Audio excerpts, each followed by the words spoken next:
Sometimes our program will fail one of our test cases that we have defined, or generally won't work the way we want it to. In programming, an error in our code that makes it perform in a way contrary to what we expect is called a bug. This may be because the output is different to what we expect. For example, it is drawing our data graph incorrectly, with lines or data points in the wrong places.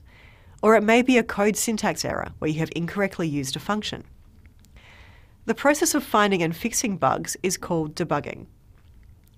It is important to be able to inspect your code and find where a bug is located. In the case of syntax errors, this is generally fairly easy, as Processing.js will tell you what the problem is and what line the error is on. From there, we need to go to that line in our code and try to understand and fix our problem. If there is a bug with the expected functionality, then this can be harder to find. In these cases, your program runs and produces output, but doesn't produce the output that you wanted it to.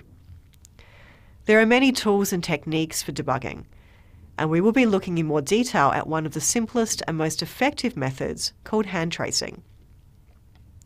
In hand tracing, we follow the code line by line using pen and paper and record the values of the variables involved in the code. We will look at some examples of using hand tracing to solve bugs in our next video. Another effective method for debugging is to simply talk through your code. Working through your code line by line and explaining what it does to another person can be a very effective way of deepening your understanding of your code. You don't really even need another person to do this. You can just as easily explain your code to your dog or to a plant. Following this technique helps you identify whether your code matches your intended algorithm. It is often where you reach a section of your code that you can't easily explain that you have found your bug. The most important thing you can do when debugging is to be thorough. Both of the above techniques require you to go through your code line by line, which can take some time, but is often the best way when you are learning to code.